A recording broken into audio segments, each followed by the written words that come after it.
Archaeologists and forensic detectives have a lot in common. Both are tasked with figuring out what happens at a given location, and both work primarily with context clues. The major difference is, of course, the one specialist is using clues normally just a few hours old, while the other works with clues centuries or even millions of years old.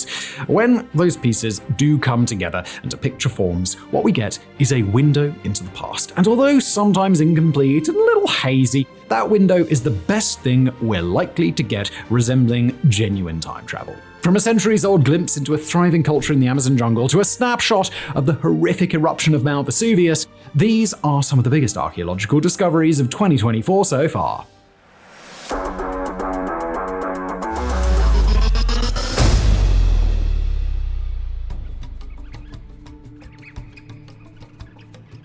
The Apano Valley sites are a cluster of ongoing archaeological excavations in eastern Ecuador in the Amazonian rainforest. The digs are conclusively proving that, contrary to previous belief, the thick jungles of that time were once home to between 15 and 30,000 settled inhabitants, with some estimates as high as a population of 100,000. These tribes, believed to be members of the Quilomope and Apano cultures, inhabited the area between 2500 BCE and 500 CE, and are believed to have established the permanent sites around 500 BCE. Now, although most of the recent discoveries at Apano Valley were only published in January of 2024, the settlements are not a new discovery. They were at least partially known about since the 1970s, and official excavations started at some locations, with Stéphane Rostaing from the French National Center for Scientific Research in the 1990s. Rostaing initially discovered hundreds of man-made mounds at various locations, though his earlier revelations were just scratching the surface. It wasn't until the government of Ecuador funded LiDAR scans in 2014, the results of which weren't officially released until 2020, that the true scope of the ancient settlements was revealed. The scans proved beyond a shadow of a doubt that the Amazon rainforest had been a bustling hive of multiple settlements, with the layouts reminiscent of the neighborhoods we live in today. Across Apano Valley, clustered across 300 square kilometers, is the remnants of numerous ancient urban environments, 5 of which are classified as major settlements. 2 of the bigger settlements, Quilomope and Sangay, are currently being excavated. According to Rostaing's research published in Science, the settlements are based around so-called mound-dweller designs, with each flattened mound acting as the foundation for a cluster of 2 to 3 structures. The average size of the structures is 20 meters by 10 meters, with a 2 to 3 meter high ceiling. Most structures are believed to have been residential, but a few also seem to have been ceremonial or to have housed a member of higher social status. Around 6,000 of these mounds have been confirmed arranged in neighborhoods, with each section connected by a road. There's no telling how often these settlements interacted, but there is some evidence that violent conflict existed, and we'll get to that shortly. Now, as fascinating as all this is, it's the area around the main dwellings that are most groundbreaking. At the outskirts of the neighborhoods are tiered gardens where beans, maize, yucca, and sweet potatoes were grown, complete with a complex drainage and irrigation system. The gardens demonstrated, without question, that sophisticated cultivation was happening a millennia earlier in Latin America than previously thought. For perspective, the most dominant and documented culture in the region, the Incas, is known to have blossomed in the 1300s. Far less is known about the period prior to that, but with the discoveries at Apano Valley, a much clearer picture is now emerging. Most important is that there is no sign that the Apano Valley sites are ever touched by the Spanish colonizers, meaning that they offer a pure window into the settlements as they were when they were abandoned. And that brings us to the biggest question.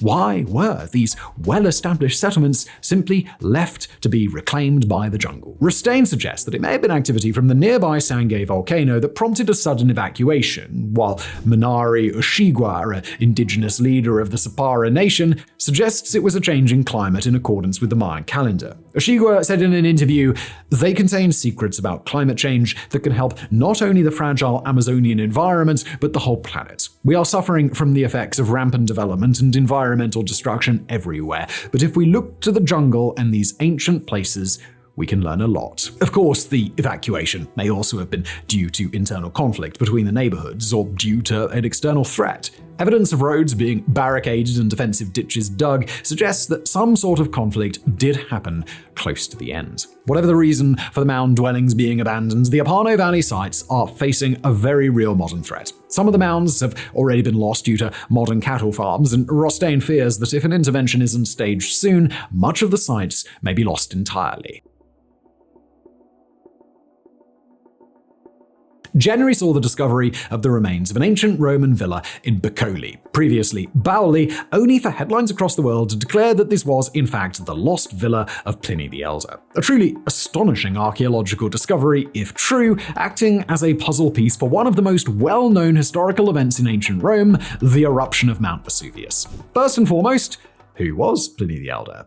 Gaius Plinius Secundus was a well-known philosopher, naturalist, writer, and naval commander that lived between 23 and 79 CE. He is celebrated for writing the valuable 20-volume work Bella Germaniae, the history of the German wars, which, although lost, was likely used as a primary source of information for later historians. Pliny the Elder is widely reported as being a wise, good-natured man that would go out of his way to help his friends. Very noble, though it was his willingness to help others that led to his death at the eruption of Mount Vesuvius. We have a detailed account of how Pliny the Elder died due to letters written by his adopted son Gaius Plinius Caecilius Secundus Pliny the Younger. Pliny the Younger is an equally as prominent but lesser known figure in ancient Roman history, having been a lawyer, author, and magistrate. Lucky for us, Pliny the Younger wrote hundreds of letters over the course of his life, with more than 200 still remaining. His most cited letters are the two he wrote to a friend describing the eruption of Mount Vesuvius and the death of his adopted father. Pliny the Younger wrote about the day of the eruption, quote, "On the 24th of August, about 1 in the afternoon, my mother desired him to observe a cloud which appeared of a very unusual size and shape. He had just taken a turn in the sun and, after bathing himself in cold water and making a light luncheon, gone back to his books. He immediately arose and went out upon a rising ground from whence he might get a better sight of this very uncommon appearance. A cloud, from which mountain was uncertain at this distance, but it was found afterward to come from Mount Vesuvius, was ascending. It's this description of Pliny the Elder observing the eruption that modern archaeologists link to their discovery. The recently uncovered villa provides a good view of Mount Vesuvius, thus apparently making it a good match. Pliny the Younger's letter goes on to say, as he was coming out of the house, he received a note from Rectina, the wife of Bassus, who was in the utmost alarm at the imminent danger which threatened her. For a villa lying at the foot of Mount Vesuvius, there was no way to escape but by sea. She earnestly entreated him, therefore, to come to her assistance. He accordingly changed his first intention, and what he had begun from a philosophical, he now carries out in a noble and generous spirit. Pliny the Elder therefore set off to the home of his friends further up the coast, intent on scooping them up and escorting them to safety. It will interest you to know that as Pliny the Elder headed up the coast, a well-known phrase originated and still exists in the modern lexicon. He was now so close to the mountains that the cinders, which grew thicker and hotter the nearer he approached, fell into the ships, together with pumice stones and black pieces of burning rock. They were in danger too, not only of being aground by the sudden retreat of the sea,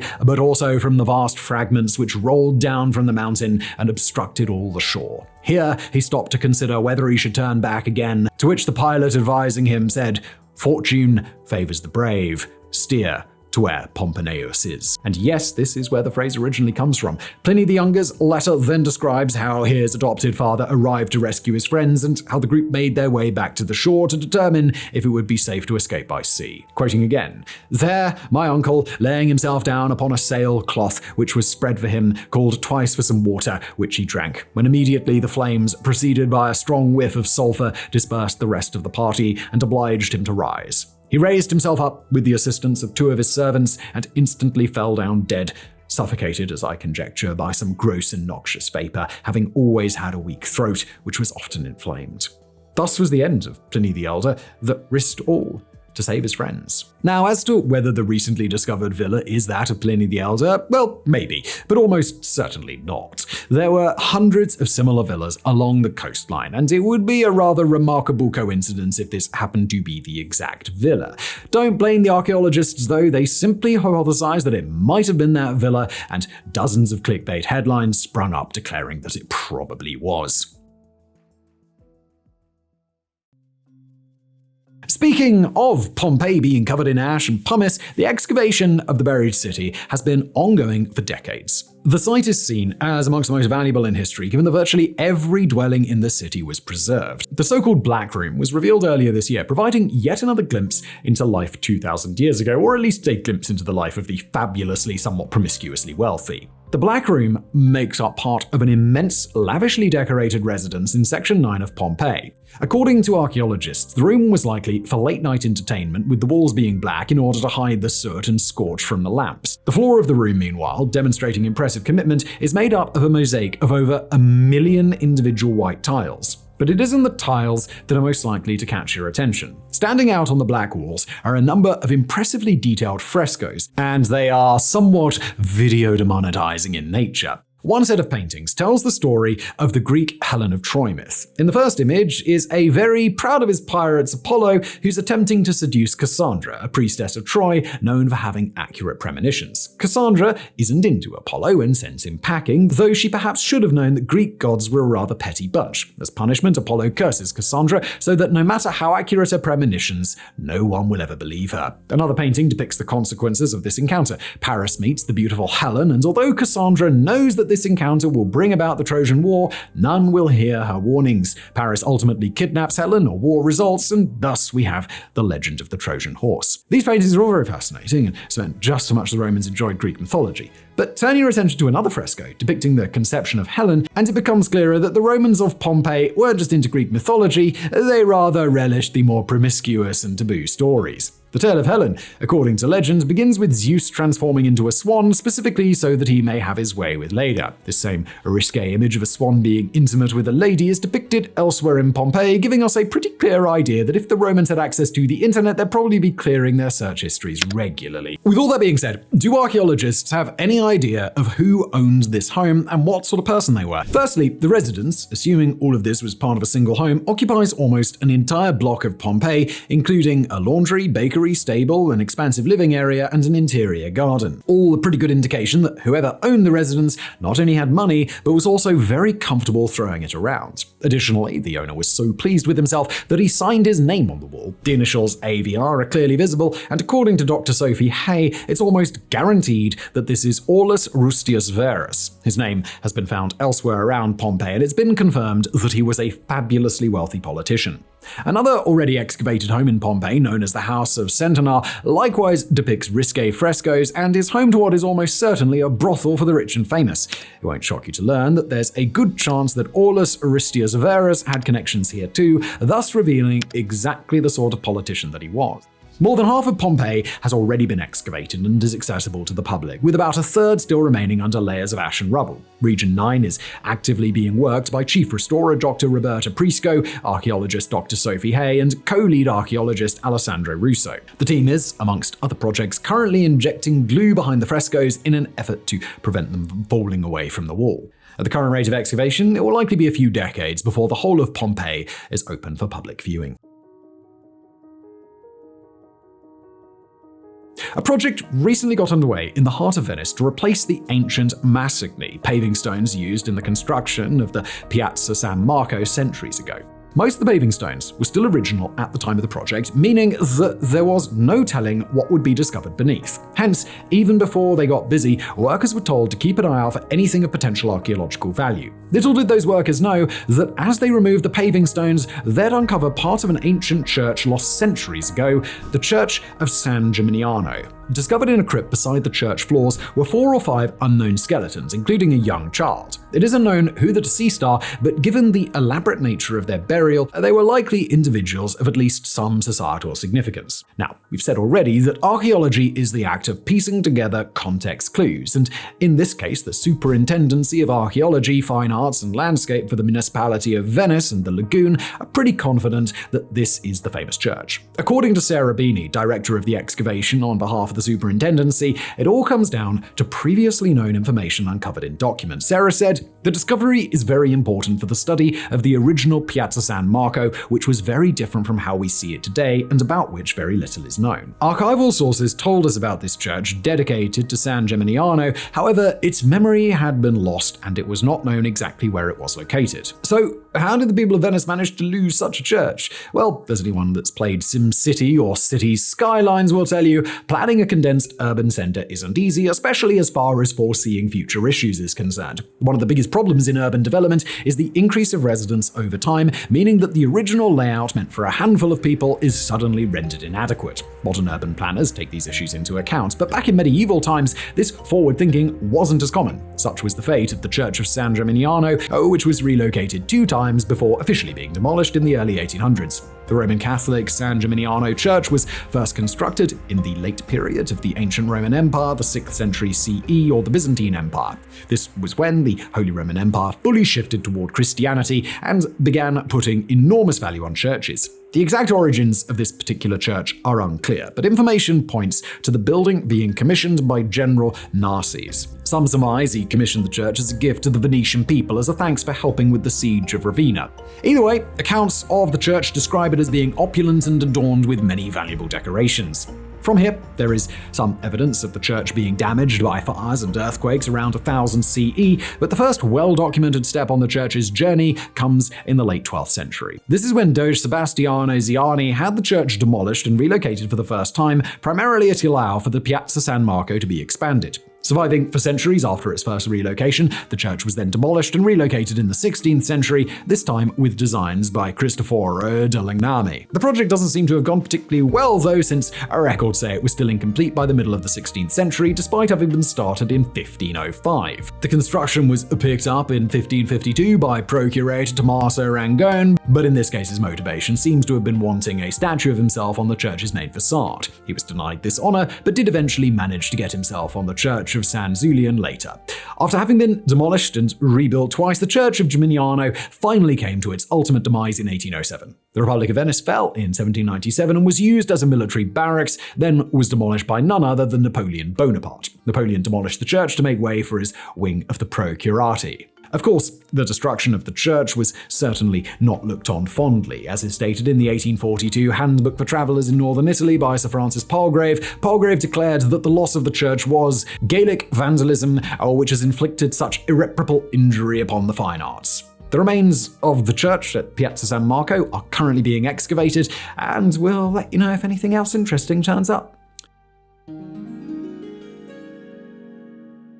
Earlier this year, the swanky Hotel Lagos, located in Brittany, France, announced that excavations carried out in 2023 had uncovered the remarkably well-preserved ground floor of the Shatow Deine. The chateau measures 42 meters by 17, was surrounded by a moat, and included a separate tower. Given that the chateau is well known to have been a defensive fort, the tower would have been used as a lookout and high defensive position in case of a siege. And Shatow Deine was sieged on many occasions, given that it belonged to John the Conqueror. John the Conqueror, or John IV, was a controversial Duke of Brittany that endured a brutal power struggle, was involved in several high-profile betrayals, and fought multiple ruthless battles. He built the chateau between 1380 and 1385, using it primarily as a way to avoid being murdered by, alternately, the English or the French, depending on the era of his life we're talking about. You see, John IV was unlucky enough to have been born into the infamous Breton War of Succession. His father, John of Montfort, made a claim for Duke of Brittany, though that position was also claimed by Joan of Penthievre and her husband, Charles of Blois. Before we get into this, the Breton War of Succession is a giant and confusing mess. Not only is it a challenge trying to keep track of the twisting family trees, but also half the people involved are named John or Joan, Joanna in French, and the family tree is also different depending on if you're asking the French or the English. Stick with us as we plow through this very short summary, though. Arthur II made the fateful decision to marry twice, once in 1275 to Mary, Viscountess of Limoges, and again in 1292 to Yolande of Dreux, Countess of Montfort. This, in a nutshell, resulted in Joan of Penthievre, descendant of Mary, going up against John of Montfort, descendant of Yolande of Dreux, in a civil war for the Duchy of Brittany. Now, it is clearly stated that an heir can be announced regardless of gender, and in that case, Joan of Penthievre is Duchess. Indeed, she was pronounced Duchess and enjoyed support from much of the French nobility. On the other side of the family tree, John of Montfort insisted that through Arthur II's other marriage, he was in fact the next male heir and should take the position. There was no official agreement, and thus we have the Breton War of Succession. The French military supported Joan, and ultimately John of Montfort died without achieving much other than a violent and mostly fruitless war. But John of Montfort's wife, a woman also happening to be named Joan of Flanders, continued on the fight after her husband's death. Thus, we have a civil war fought between two women named Joan, which is why the Breton War of Succession is also known as the War of Two Joans, and it's also why it's super confusing. Despite Joan of Flanders reportedly being an adept military leader, she was pushed back by the French military and forced to retreat with her son John IV and her daughter, who was of course also named Joan. Thus, Joan, and John retreated to England and were taken in by King Edward III. Now, Edward III's life is an encyclopedia of information in itself, but all we need to know is that Edward III wanted Brittany as an ally, given that he himself was after the crown of France. For reasons that aren't really clear, Edward III declared Joan of Flanders insane, confined her to his castle, and sent John IV back to France, albeit backed by an extensive English military. Meanwhile, back in France, Joan of Penthièvre was still backed by the French military. At this point, however, her military support had dwindled, given that French troops had been needed elsewhere. Thus, in 1364, John IV won a decisive battle against Joan of Penthièvre, killing her husband Charles and forcing her to sign the Treaty of Guérande. John IV thus became Duke of Brittany, though this really was just the beginning of a much bigger battle between the French and the English, otherwise known as the 100 Years' War. John IV was exiled back to England in 1373, was invited to return in 1379, and built the Shatow Deine between 1380 and 1385. The rest of his life didn't get much easier, and really, you have to ask yourself why he was so eager to get into power in the first place, since being Duke of Brittany really did just seem like a giant pain in the arse.